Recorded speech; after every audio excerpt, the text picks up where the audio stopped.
السلام عليكم ورحمة الله وبركاته.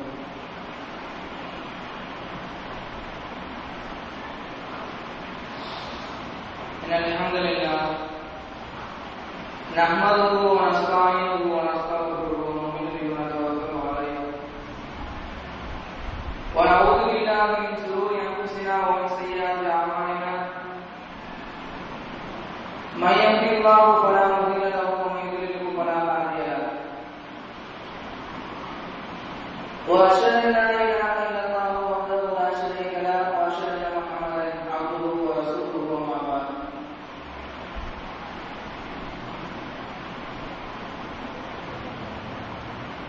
فقد قال الله تعالى في القرآن الكريم وفي القرآن المجيد: أعوذ بالله من الشيطان الرجيم بسم الله الرحمن الرحيم إنا نحن نزلنا الذكر وإنا له لحافظون.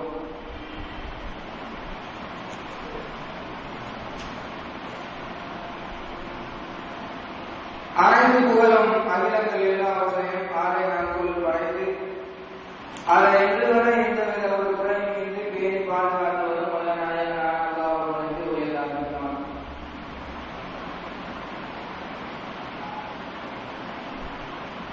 சாந்தியும் சமாதானமும் காலையுடைய மிக்க முதற்கணமான ரத்தினமான சந்தேகங்களுடைய பெருமான நாயகம் ஸல்லல்லாஹு அலைஹி வஸல்லம் அவர்கள் மீதும் அவர்களுடைய உற்சாக உறவினர்களான நம் யாவர் மீதும் நித்தமும் சலாமும் நிகழ்ந்தவர்களாக அன்புடைய இஸ்லாமிய சகோதரர்கள் சகோதரிகள் அல்லாஹ்வுடைய நல்லடியார்களே, இந்த அருமையான வேளையில் குர்ஆன் ஹதீஸுக்கு உட்பட்டு சில விஷயங்களை அறிந்து கொள்வதற்காக, நம்முடைய அறிவினை மென்மேலும் அதிகப்படுத்துவதற்காக, நம்முடைய வாழ்க்கையில் அந்த அமல்களை துரிதப்படுத்திக் கொண்டு நல்ல அமல்களை அதிகப்படுத்திக் கொண்டு நம்முடைய வாழ்க்கையில் கடைபிடித்து இந்த உலகத்திலையும் சரி நாளை மறுமை நாளையும் சரி வெற்றி அடைய வேண்டும் என்கிற உலகமான நோக்கத்திலே இங்கு கூறியிருக்கிறோம். நம்முடைய நல்ல எண்ணங்களுக்கு நம்முடைய பாவங்களை மன்னித்து அதிகமான நல்கூலிகளை நம் அனைவர்களுக்கும் தங்கள் புரிவார்கள். அன்புடைய இஸ்லாமிய சகோதரர்கள் சகோதரிகளே, இந்த குர்ஆன் வகுப்பிலே நாம் பார்த்திருக்கக்கூடிய தலைப்பு என்னவென்று சொன்னால், இன்றைக்கு சர்ச்சையாக இருக்கக்கூடிய ஒரு விஷயம். எந்த ஒரு ஜமாத்தை எடுத்துக்கொண்டாலும் சரி, எந்த ஒரு அமைப்பை எடுத்துக்கொண்டாலும் சரி, சில குறுகிய காலங்களாக எப்படிப்பட்ட ஒரு சூழ்நிலை நிலவுகிறது என்று சொன்னால்,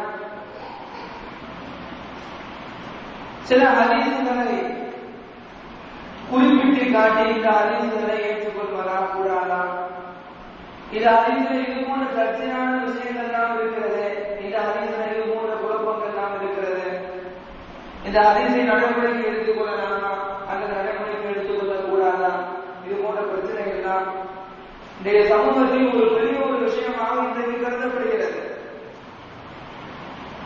சாதாரணப்பட்ட ஒரு பாமர மக்கள் கூட எதை நினைத்து வைத்திருக்கிறார்கள், எதை சொல்லுகிறார்கள் என்று சொன்னால், இந்த ஹதீஸ் கூடுமா, இந்த ஹதீஸை அமல்படுத்தலாமா, இந்த ஹதீஸை நடைமுறைப்படுத்தலாமா, நம்பலாமா, இது சஹீஹான ஹதீஸ் தானா, இது லைஃபான ஹதீஸ் ஆச்சு, இந்த ஹதீஸ் வந்து லைஃப் இருக்கிற ஒரு தரத்தில் இருக்கிறது. சாதாரணப்பட்ட விஷயங்கள், ஒரு சாதாரணப்பட்ட மக்கள் கூட இன்றைக்கு எப்படி இந்த வார்த்தைகள் எல்லாம் சர்வசாதாரணமாக புலங்கக்கூடிய ஒரு சூழ்நிலையாக மாறிவிட்டது. சாதாரணப்பட்ட நம்ம யார சொல்றோம் சொன்னா, தொழுகையில தப்பு இருக்குன்னா என்ன ஓதுங்கிறது தெரியாது, ருக்கு போனா என்ன ஓதுங்கிறது தெரியாது. இது போன்ற சாதாரணப்பட்ட இஸ்லாமியர்கள், அடிப்படை விஷயத்தை உணராதவர்கள், தெரியாதவர்கள், அதை கடைபிடிக்க சக்தியற்றவர்கள் கூட இன்றைக்கு சில விஷயங்கள் பேசும்போது தர்க்கிக்கிறார்கள். எப்படி எல்லாம் தர்க்கிக்கிறார்கள் என்று சொன்னால், இந்த ஹதீஸ் சஹீஹா, இந்த ஹதீஸ் லைஃப்னா, இந்த ஹதீஸை ஏற்றுக்கொள்ள கூடாது, இந்த ஹதீஸை ஏற்றுக்கலாம், இதை ஏற்றுக்கிட்ட இந்த மாதிரி பிரச்சனை, இதை எங்க தலைவர் வந்து இப்படி ஏற்றுக்க கூடாதுன்னு சொல்றாரு, உங்க தலைவர் எதிர்த்து சொல்றாரா இப்படி இந்த மாதிரி ஒரு சர்ச்சையான ஒரு சூழ்நிலை தான் இன்றைக்கு இருந்து கொண்டிருக்கிறது. இந்த ஹதீஸினுடைய கலை என்ன? நம்ம இன்னைக்கு ஒரு நாள் வகுப்புல குறுகிய நேரத்தில் நாம பார்க்கக்கூடிய விஷயம் என்னவென்று சொன்னால் ஹதீஸினுடைய கலை. இதை நாம புரிஞ்சுக்கிறோம். இந்த ஹதீஸ் கலையை தெரிஞ்சுக்கிறோம் அப்படின்னு சொன்னால் இந்த மாதிரி ஒரு சர்ச்சையான விஷயங்கள் இருந்து நம்ம காப்பாற்றிக்கலாம். இன்னைக்கு மக்களுடைய வார்த்தை எப்படி வருதுன்னு சொன்னா சூரியன் என்பது இருக்கா இல்லையா? யாரு கேட்கிறா அப்படின்னு சொன்னா அனுபவம் சூறா தெரியாது, அப்படி தெரிஞ்சாலும் அந்த அனுபவம் சூறாக்கு அர்த்தம் தெரியாது. அவங்க கேட்கக்கூடிய கேள்வி என்ன கேட்கிறாங்க அப்படின்னு சொன்னா சூரியன் இருக்குதே இல்லையா? சூரியத்தினால அந்த சூரியத்தை ஏற்றுக்கிட்டு அந்த சூரியத்தையும் வைக்க போறவங்க கேட்கிறாங்க கேள்வி. சூரியன் செஞ்சு ஏதோ அமல் செஞ்சு சொர்க்கத்துக்கு போற மாதிரி கேட்கிறான். அந்த சூரியன் இருக்குதா இல்லையா? இந்த ஒரு நாணயத்தை நம்பி இல்ல இந்த ஒரு சர்ச்சையான ஒரு விஷயத்தை நாம ஆய்வு செஞ்சு இந்த மாதிரி ஒரு விஷயத்தை ஏற்றுக்கொள்வதனால நம்முடைய அமல் அறிவிக்க போதா? நிச்சயமா கிடையாது. சூரியனை தெரிஞ்சுக்கிட்டு சூரியனுடைய கலையெல்லாம் தெரிஞ்சுக்கிட்டு சூரியன் இருக்குன்னு சொல்லி ஒரு நம்பி அதன் மூலமாக ஏதாவது அமல் செய்யலாமா? சூரியன் வைக்கலாமா? அப்படி சூரியன் வச்சு அல்ல நம்பி சொல்லுகிறார். சம்பந்தமே இல்லாத விஷயம். இது ஒரு பெரிய விஷயமாக ஆய்வு எடுத்து பெரிய விஷயமாக சர்ச்சை உண்டாக்கி மக்களுக்கு மத்தியில இந்த இஷ்யூ பண்றதை நிப்பாட்டிட்டு அட அது வந்து சுண்ணா மனப்பாடா, அது வந்து சுண்ணாவுடைய அர்த்தம் தெரிஞ்சுக்க, தொழுகையில தக்பீர் கட்டினா என்ன ஓதுறது தெரிஞ்சுக்க, ருக்குவு போனா சுஜூது போனா இது போன்ற அடிப்படையான விஷயம் தெரிஞ்சுக்கன்னு சொல்லி போட்டு அந்த அடிப்படையான விஷயத்தை மக்களுக்கு மத்தியில கொண்டு போய் சேர்க்க பாடுபட வேண்டிய ஒரே இந்த மாதிரி விஷயத்துல பாடுபடக்கூடாது. இந்த மாதிரி விஷயத்துல அக்கறை காட்டுவது கூடாது. இது ஒரு மூமினுக்கு அழகு கிடையாது. ஒரு மூமினுக்கு அழகு என்னன்னு சொன்னால் இன்னைக்கு பார்த்து சொன்னா பொது கூட்டங்கள் இந்த நிகழ்ச்சிகள் இந்த நிகழ்ச்சிகளுக்கு தலைப்பாக என்ன வழங்கப்படுகிறது சொன்னால் அடுத்த அமைப்பின் சாடியும் தலைப்பு வழங்கப்படுகிறது. அது பொது கூட்டத்தை ஏற்றால அடுத்த அமைப்பு திட்டான், அடுத்த அமைப்பு கொள்ள சொல்றான். அப்படிங்கிற யோகம் என்ன நிலைமை என்ன? இதனால என்ன பாயிண்டா அப்படின்னு சொன்னா மக்களுக்கு மத்தியில் வெறுப்பு வருகிறது, அமைப்புகள் பிளவுபடுகிறது. இந்த அமைப்புகள் பிளவுபடுவதன் மூலமாக அவங்க என்ன செய்யறாங்க அப்படின்னு சொன்னா தங்களுக்கு தாங்களுக்கு மத்தியில ஒரு விரோதத்தை ஏற்படுத்துகிறாங்க, ஒரு சண்டை சச்சரவை ஏற்படுத்துகிறாங்க, ஒரு எதிரியை கூட பார்க்கிறான். கண்டா தராமல் சொல்ல மாட்டேங்கிறான், பார்த்தா குழந்தைக்கு போயிடறான். அது ஆம்பளை நடந்து பொம்பளை நடந்தது, பொம்பளை நடந்துடா இப்ப டிஎன்டி கல்யா இவங்க நம்ம சராக்கப்படாது பார்க்கிறா பார்த்து போயிடறான். அது டிஎன்டி இருக்குதுல யாருக்கு பார்த்து இவன் தாண்டி வரைப்பான் இவங்க நம்ம சராக்கப்படாது போயிடறான். அப்ப இந்த மாதிரி அமைப்புகளுக்கு மத்தியில ஒரு விதையை ஏற்படுத்தி இதுக்கு மத்தியில ஒரு புரட்சியை ஏற்படுத்தணும் அப்படின்னு சொன்னா இதனால எந்த விதமான பிரயோஜனமும் கிடையாது, எந்த விதமான லாபமும் கிடையாது. ஒரு விஷயத்தை கொண்டு வர வேண்டும். முஸ்லீமாக இருக்கிறோம் அப்படின்னு சொன்னா நம்ம ஜமாத்துடைய தலைவர் ஒரு விஷயத்தை சொல்றாரு, அதை நாம கட்டுப்பட்டு நடக்கிறோம், அதுதான் மார்க்கம் அப்படின்னு சொல்லி முடிவெடுக்க கூடாது. ஜமாத் அமீருக்கு கட்டுப்பட்டு ஆமாத்து முடிவு நாங்கள் இஸ்லாமிய மார்க்கம் சொல்லுகிறது. அப்துல் சுன்னத் ஒரு ஜமாத்துடைய அல்கான்களில் ஒரு வகைகளில் ஒரு வகை என்னவென்று சொன்னால் தாத்து மொழி நாங்கள் தலைவருக்கு கட்டுப்படுறது. அது எந்த விஷயத்தில் கட்டுப்படணும், எந்த நேரத்தில் கட்டுப்படணும், அது இஸ்லாமிய ஆட்சி இருக்கும் போது இஸ்லாமிய தலைவர்களா அல்லது எந்த அமைப்புடைய தலைவருக்கும் அந்த அமைப்புகளுக்கு இருக்கிறவங்க கட்டுப்படணுமா, இந்த விஷயத்தை முதல்ல ஆராய்ச்சி பண்ணணும். அது ஒரு மட்டும் வச்சா கூட ஹதீஸ் சம்பந்தமா ஒரு விஷயத்தில் ஒரு நபர் பேசுறாரு, இதுதான் அப்படின்னு ஒரு செய்தி சொல்றாரு. அந்த செய்தி அப்படி நம்பிடுறதா நாம ஆய்வு செய்யணும். மார்க்கத்தை பொறுத்தவரை என்ன செய்யணும், ஆய்வு செய்யணும். இந்த அறிவு அப்படி சொன்னாரு, அந்த இமாம் அப்படி சொன்னாரு, இந்த ஆய்வு அப்படி சொன்னாரு, இந்த மௌலானா அப்படி சொன்னாரு, அந்த மௌலானா எப்படி சொன்னாரு சொல்லிவிட்டு அவருடைய விஷயத்தை எடுத்துட்டு போறதுல எந்த விதமான அர்த்தமும் கிடையாது. இஸ்லாமிய மார்க்கம் அதை நமக்கு காட்சி தரவும் இல்லை. எதை சொல்லி காட்டுறதுன்னு சொன்னா எந்த ஒரு பிரச்சனையாக இருந்தாலும் அதை குர்ஆன் சுன்னாவுடைய ஒளியில பார்க்கணும். தாய்மார்கள நல்ல பொறுத்திக்காங்க. எந்த ஒரு பிரச்சனையாக இருந்தாலும் அது குடும்பம் சம்பந்தப்பட்ட பிரச்சனை, தொழில் சம்பந்தப்பட்ட பிரச்சனை என இது போல எந்த ஒரு சமூக சம்பந்தப்பட்ட பிரச்சனையாக இருந்தாலும் சரி, எந்த ஒரு பிரச்சனையாக இருந்தாலும் சரி, அந்த பிரச்சனையை எப்படி பேசணும் அப்படின்னு சொன்னா குர்ஆனையும் ஹதீஸையும் கொண்டுதான் பேசணும். இதுக்கு என்ன தெரிஞ்சாகணும், குர்ஆனுடைய கலையும் ஹதீஸுடைய கலையும் தெரிஞ்சாகணும். இன்னைக்கு நம்ம ஹதீஸுடைய கலையை பார்க்க போறோம். இந்த ஹதீஸுடைய கலையை கத்துக்கிறதுக்கு இந்த ஒரு நாளுடைய இந்த ஒரு மணி நேரமும் பத்தாது. ஹதீஸுடைய கலை தெரிஞ்சுக்கிறது சாதாரண விஷயம் கிடையாது. 5 வருஷம் 7 வருஷம் உட்கார்ந்து படிச்சவர்கள் கூட இன்னும் எத்தனை விஷயங்கள் தெரியாம இருக்கிற மாற்றுக்கிறது என்ன கடல். அதுல ஒரு துணிதான் நம்ம படிக்க முடியும், ஒரே ஒரு துணிதான் நம்மளால தெரிஞ்சுக்க முடியும். இந்த ஹதீஸுடைய கலையை பொறுத்தவரைக்கும் இது ஒரு ரகசியம். இதுக்கு தனி சுவை இருக்கிறது, தனியாக துணுசுகள் இருக்கிறது. இந்த ரகசியத்தின் மூலமாகத்தான் பெருமானார் ஸல்லல்லாஹு அலைஹி வஸல்லம் அந்த சொல்லு செயல் அங்கீகாரம் என்று சொல்லக்கூடிய அந்த ஹதீஸ் பாதுகாக்கப்பட்டு வருகிறது. ஹதீஸ் கணக்கு என்னது? ஒரு ரகசியம். இது எல்லாருக்கும் தெரிஞ்சாரு, படிக்கிறவங்க அத்தனை பேருக்கும் புரிஞ்சாரு. இது ஒரு ரகசியம், இது ஒரு தனி டேஸ்ட், இதுக்கு தனி துணுசுகள் இருக்குது. இதையெல்லாம் முறையாக கற்று இந்த ஹதீஸுடைய கலையை புரிந்து கொண்டால் மட்டும்தான் ஒரு நபரால் சொல்ல முடியும் இந்த ஹதீஸ் சரியான ஹதீஸ், இந்த ஹதீஸ் லைஃபான ஹதீஸ், இது வலுவான ஹதீஸ், வலுவற்ற ஹதீஸ் எப்படி சொல்ல முடியும்? சிராத்தை பொறுத்த வரைக்கும் 2 அடிப்படையான விஷயம் என்னன்னா, என்னதுங்க 2 அடிப்படையான விஷயம் சொல்லுங்க. அதுதான் குர்ஆன் ஒண்ணு ஹதீஸ் ஒண்ணு, இந்த 2மே தான் அடிப்படை தான். இந்த 2மே இருக்குது. வஹி, இந்த 2மே வஹி தான். அல்லாஹ் பொறுத்தவரைக்கும் தான் இறங்கிச்சு. குர்ஆனை பொறுத்தவரைக்கும் குர்ஆன் மட்டும் தான் வஹி. ஹதீஸ் ரசூலுல்லாஹ் சொன்னதா, ரசூலுல்லாஹ் சொன்னதா இல்லையா ஹதீஸ். அந்த ஹதீஸ் வஹி, 2மே வஹி தான். புரிஞ்சா இல்லையா? குர்ஆன் வஹி தான், ஹதீஸ் வஹி தான். ரசூலுல்லாஹ் தான் இஷ்டத்துக்கு தன்னுடைய செயல்பாட்டுக்கு ஏற்ப சொல்லிருக்காங்க. பட் ஹதீஸை பொறுத்த வரைக்கும் எப்படி வளர்க்கணும்? இந்த குர்ஆனை பொறுத்த வரைக்கும் அல்லாஹ் குர்ஆன்ல சொல்லிருக்காங்க, இன்னா நஹ்னு நஸல்னா திக்ர வ இன்னா லஹு லஹாஃபிலூன். இந்த வஹியை நாம இறக்கி வைக்கிறோம். குர்ஆனா ஹதீஸா குர்ஆனை இந்த குர்ஆனை தான் வளர்க்க முடியும். ஹதீஸாக இருந்தாலும் சரி, இதை நாம தான் இறக்கி வைக்கிறோம், நாம தான் பாதுகாப்பு அல்லாஹ் சொல்றார். குர்ஆன் மட்டும் கிடையாது, ஹதீஸ் என்னதான் வஹி தான். வஹி எல்லாம் ஒரு புதிய செய்தி கிடையாது. ரசூலுல்லாஹ் புதுசா கற்றுக் கொடுத்தது கிடையாது. அல்லாஹ் குர்ஆன்ல சொல்லும்போது யுஅல்லிமுல் கிதாப வல் ஹிக்மத, யுஅல்லிமும் நான் கற்றுக் கொடுத்தோம். என்ன கற்றுக் கொடுத்தோம்? கிதாப. கிதாப என்னது? குர்ஆன். வேதத்தை அல்லாஹ் கற்றுக் கொடுத்தேங்கறான். வல் ஹிக்மா, ஹிக்மா என்ன? ஞானம். ஞானம் என்று சொன்னது என்ன? ஹதீஸ். இந்த 2ஐயும் தான் அல்லாஹ் குர்ஆன்ல சொல்லும்போது நாம கற்றுக் கொடுத்தோம்னு சொல்லி காட்டுறான். இந்த ஹதீஸை பொறுத்தவரைக்கும் எப்படி பாதுகாக்கப்பட்டுச்சு? 2 குழுக்களாக இருந்தாங்க. எப்படின்னா 2 டீம். ஒரு டீம் ரசூலுல்லாஹோட இருக்கும்போது இன்னொரு டீம் என்ன செய்யும்? வியாபாரம், வணிகம், குடும்பம், குட்டி அப்படி போயிடும்.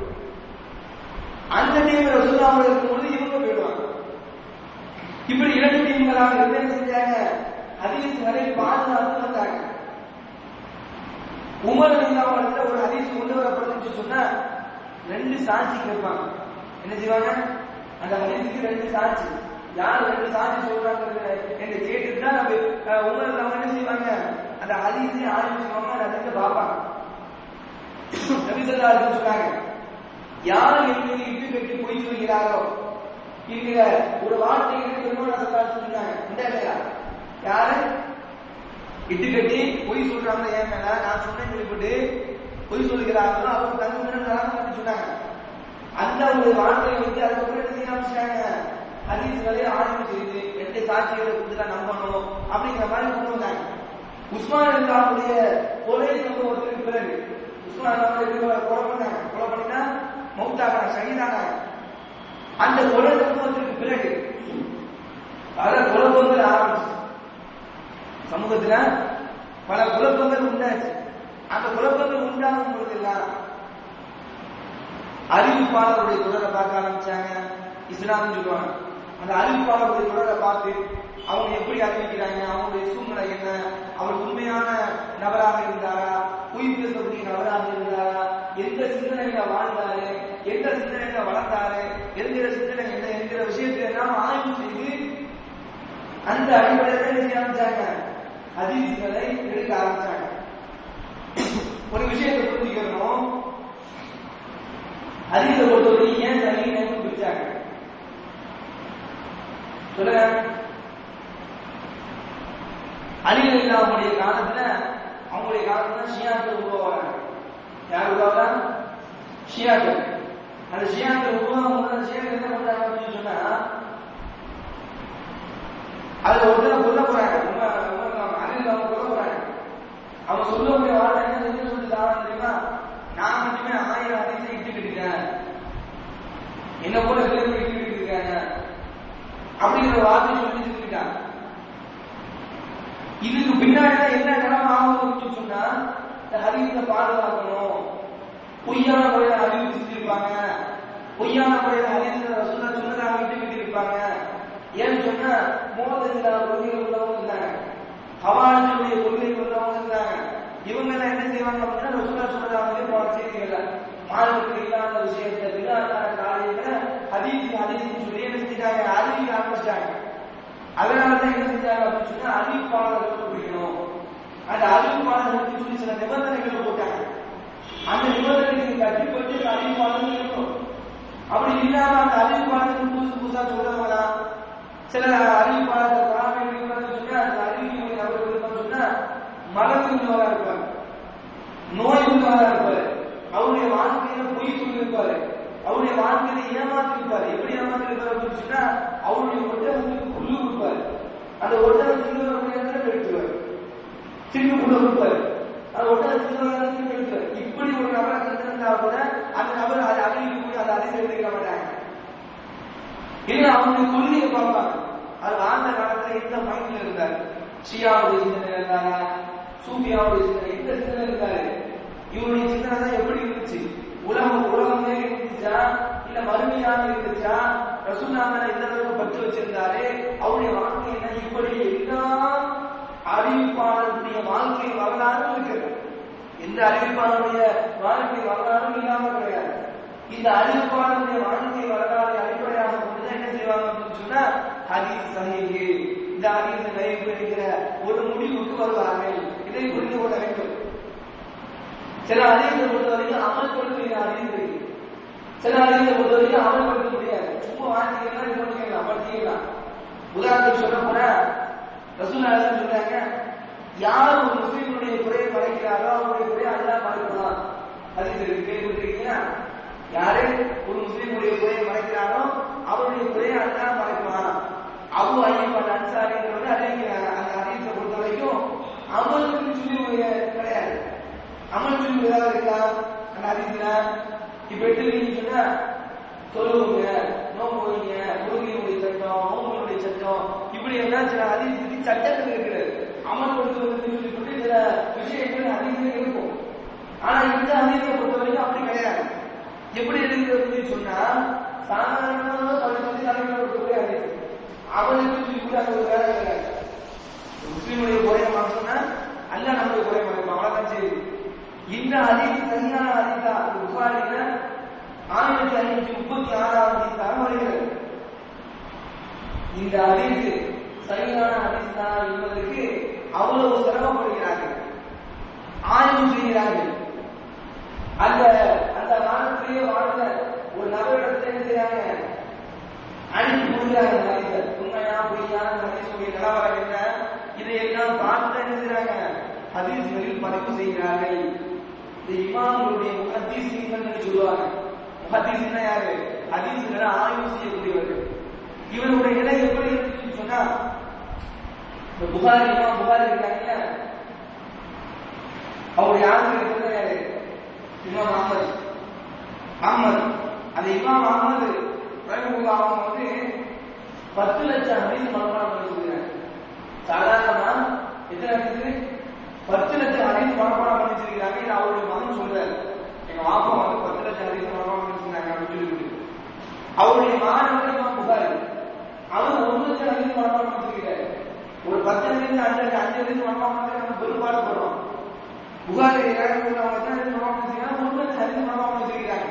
சரியான ஹதீஸ் மட்டும் லைஃபான விட்டுவிட்டப்பட்ட ஹதீஸ் 2 லட்சம் ஹதீஸ் மனப்பாடம் பண்ணிருக்காங்க. ஆக மொத்தம் 3 லட்சம் ஹதீஸ் அவங்க மனப்பாடம் பண்ணிருக்காங்க. அந்த புகாரி இமாம் புகாரி சொல்லும்போது எப்படி சொல்றாங்க அப்படின்னு சொன்னா, எல்லா ஹதீஸும் என்னுடைய நினைப்பு இருக்கிறது. அது எப்படி இருக்குன்னு சொன்னா, யார் ரசூலுல்லாஹ்ட்ட கேட்டா, அந்த ஹதீஸை அறிவிச்சது யாரு, அது என்ன நிலைமையில அறிவிச்சது, யாருக்கு வந்துச்சு செய்தி, இது அத்தனையும் நினைவு இருக்குது அப்படின்னு சொல்றாங்க.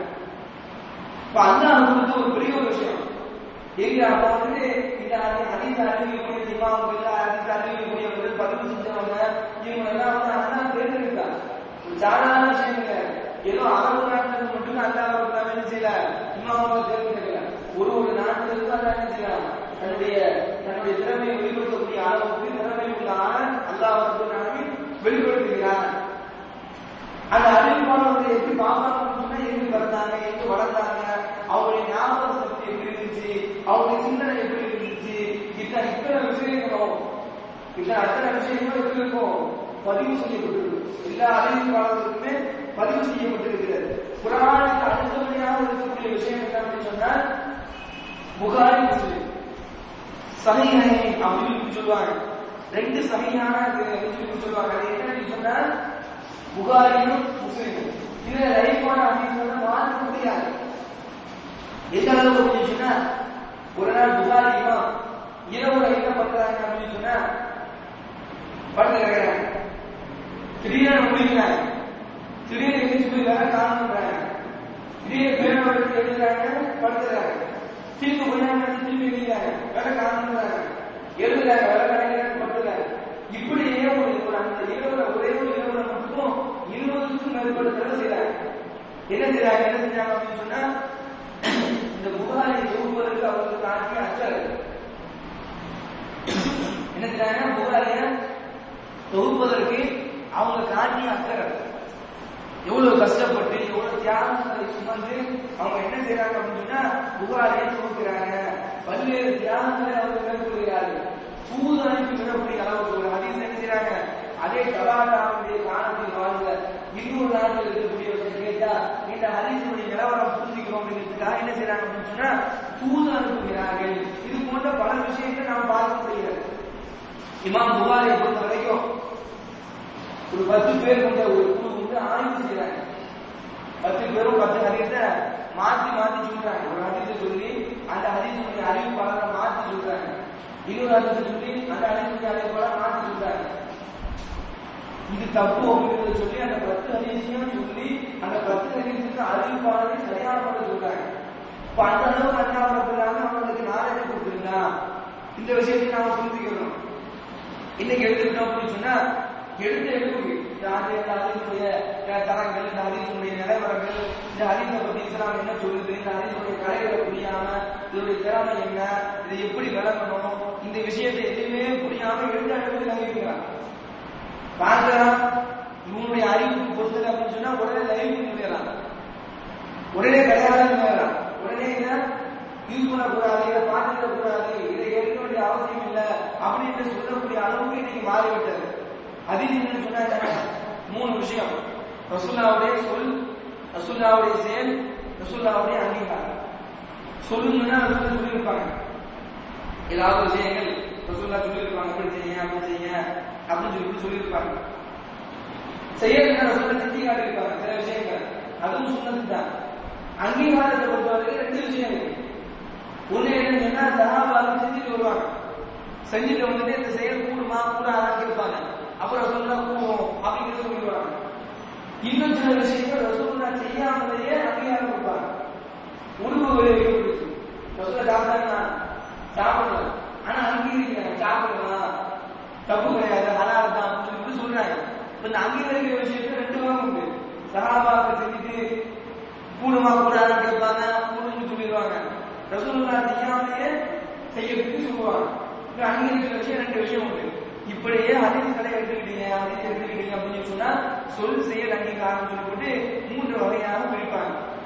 அதே போல ஹதீஸ அறிவிக்கக்கூடிய நிபந்தனைகள், அறிவிப்பாளர்களுடைய நிபந்தனைகள் இருக்கு. எப்படி சொன்னா, அந்த அறிவிக்கக்கூடிய அறிவிப்பாளர் நம்பகமானவராக இருக்கணும், ஆரம்பத்திலிருந்து லாஸ்ட் வரை உண்மையாளராக இருந்திருக்கணும், நினைவாற்றல் உள்ளவராக இருக்கணும். அறிவிப்பாளருடைய சங்கிலி தொடர்ந்து சொல்லுவாங்க, அந்த சங்கிலி தொடர்ந்து இருக்கும், அனுபவமாக இருக்கும். ஒரு ஹதீஸ 10 பேர் அறிவிச்சிருப்பாங்க, 9 பேர் ஒரு தகவல் சொல்லுவாங்க, 10வது நபர் இன்னொரு தகவல் சொல்லுவாங்க, அந்த ஹதீஸை சங்கிலி தொடர். அந்த சங்கிலி தொடர் வந்து சாத்தாக இருக்கக்கூடாது. சாத்துன்னு சொன்னா அதுதான். சாத்துனா 10 பேர் ஒரு சீரி சொல்லியிருப்பாங்க.